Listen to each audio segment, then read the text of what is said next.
What's good? It's Kehlani, and I'm here rocking with forshowmag.com.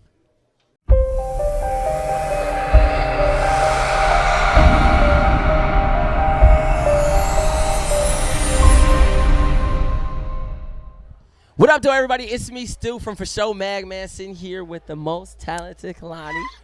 Thank you.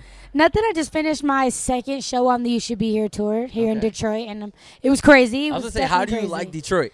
Honestly, we were in Chicago last night, and the venue was maybe like twice or three times the amount of people as tonight, and this crowd turned up way more. It was completely, I couldn't even believe it. It was shocking, but it was beautiful. So I was sitting backstage. I'm watching everybody. They just knew every song. It was points in time. I just saw you get tired, like, I where you guys go? I don't even think it was that I'm tired. I was just like, yo, Feeling you it? guys are going to sing everything for me. I'm just going to give it up to you guys. So. So, are you excited for the rest of your tour? Man, after these shows going so beautiful, and it was only the first two shows, you know what I'm saying? Of course I'm excited. I can't wait to see what every other city turns up like, and I'm ready to see all these faces and all these different people, and I don't know. It's all going to be really cool. So, a lot of venues sold out really, really fast. How did that feel? I couldn't believe it. So basically what happened is we put the tickets up, Right. and I guess all of my California dates sold out in under 2 minutes, and then we put second shows up. 2 minutes? 2 minutes, and then I What? put a couple second shows up for California, and then those sold out in under 1 minute. And so at first I'm getting all these tweets like, yo, your website's broken. It says everything's unavailable. And I'm like yelling at my manager. I'm like, yo, everything's unavailable. They're supposed to be buying tickets right now. What are we going to do? And he's like, actually, you sold them out. And I'm just like, what? That's crazy. It still hasn't hit me that all this is even real. So So, tell us, let's take it back. Let's take it back to young Kehlani. How did you get started with music? I was Where in did it a all start? band. I was a dancer first, but couldn't dance anymore due to injury. Okay. And I joined a band, and then the band rocked around for like 3 years, and then we went on America's Got Talent and did that, and then I came to LA as a solo artist, and many times went back and forth between LA and the Bay doing my thing, and I kind of just started dropping songs on SoundCloud and then moving around and just kept making music that I like to make and didn't really conform to any sound that was out there right now. And Speaking of like a certain sound, what do you consider your genre? Like, you have this hybrid hip hop, pop, R&B kind of genre going on. well, How do you- I would base it as, mainly being some type of R&B. Okay. With influences from every other genre. I mean, I'm not conformed to one thing because I listen to everything. Right. But where my heart is and what I tend to usually make the most, I kind of want to say, is R&B. So I guess if I'm going to have to put myself in a box, it would be R&B. Who do you think most inspires you as far as your music? Currently, I've been looking into all different realms, like things that because I think when you keep allowing yourself to get inspired by the same people, you might just lose inspiration, you Wow. know? So you got to search around. So there's artists that don't even speak English that I've been listening to, that I've been watching their concerts. There's this guy named Stromae. I think he's Belgian or something. Mm-hmm. And I've been watching his live shows because they're like watching musicals. They're like plays. Like I saw him at Coachella and was completely like overwhelmed. Like, you're ridiculous. Like, I didn't understand a word you said. You didn't speak a lick of English, but I felt everything, So I think right now he might be my biggest performance aspiration. Yeah, inspiration. So, you have a lot of eyes on you right now. Your music is blowing up. You're doing the damn thing. So I want to know, what do you do to just get away from that sometimes, as far as like your music, as far as you as a person being a celebrity? Like, what do you do to get Celebrity? away? You're I'm a not celebrity. famous. No, you're famous for Oh sure. man, I'm just working. You can't call me that yet until I can't walk out the house without being mobbed on. You know what I'm saying? I can still walk to 7-Eleven with a messy bun and sweatpants and no one says anything to me. It's fine.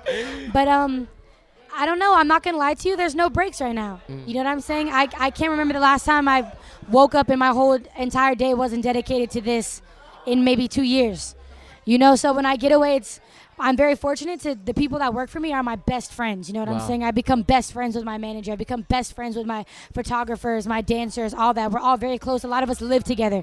You know what I'm saying? So when we're not working, we're working. You know what I'm saying? We're coming up with ideas. We're creating new things. We're talking about things we want to do. We're stopping in random places to do random photo shoots. Like, I don't know, because it's what we love to do. There's no getaway from doing what you're already love. considered to be a getaway. Right. This is my vacation, I'm not in a cubicle. Speaking of being this like a vacation and being something that you love to do, what is the best thing about what you do? The best thing that you can say? The best thing and the most rewarding is definitely seeing the impact, You know what I'm saying? Seeing the faces of the girls that are coming up to me crying, you know, getting to hold them while they cry on my shoulder and tell me, you know, like I would have committed suicide if I didn't, you know, if you didn't tell me it was going to be all right. If you didn't tell me it was okay to have my sexuality and I couldn't come out to my parents without you, or things like that. Knowing that me just telling my story and the things that I went through and the things that I learned in life, simply by me sharing my personal experience, can impact somebody else's entire existence, is the most rewarding thing for sure. If there was no money involved in this, there's no strong points for me, that gives me everything I need ever. Literally, that's the greatest. So. Definitely. So you just released the project not too long ago. Long project, but I love every song. Thank you. I want to know, what is your favorite? My favorite song is Jealous. I'm going to tell you what mine is before you tell me what yours is. What is your favorite song off that project? I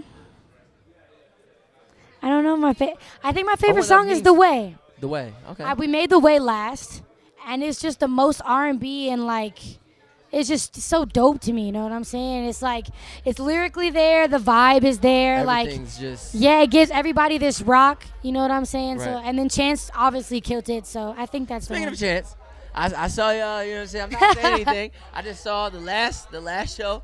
Y'all kind of grooving and moving, just yeah. I mean, we're really good friends, and we're both really good entertainers, and we wanted to say, yo, let's go out there and put on a crazy show. Now, none of that was planned. None of it was planned. That's real. He just said, I'm going to go turn up, and you just follow me. And I said, okay, we're going to turn up. And we've been on stage, and whatever happened on stage because we're performers. Right. Now, I would say look out for the video. That will be dropping very soon because it's almost identical to our stage performance. So, yeah, honestly, it was just pure entertainment. Now, who's been someone that you've really enjoyed working with on your journey so far? Jahan Sweet, automatically. Jahan is my main producer. He's created what I consider to be my sound all the way from like one of my third songs like ever in the history of my life, Getaway, to now, to The Way. You know what I'm saying? And me and Jahan is the one person where we could be sitting in a room and we're making a song. He could really tell me, I don't like that. Change that sentence. Do that again. And I would be like, fine, I trust you. I get it. Anybody else, I would be like, get the hell out of my studio room. Like, right now. So it's definitely Jahan. Dope. Let's do like 3 things that fans don't know about you. I feel like I'm so open, my fans know everything. But three things my fans don't know about me. I don't eat red meat. Okay. So I don't eat pork or beef. Okay. I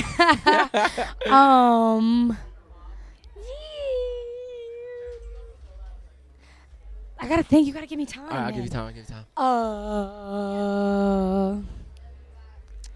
have some pets? I have a bunch of tats, but they've seen all of them. I don't have any secret, hidden, cute ones. I don't know. Maybe my fans don't know that I don't own a TV.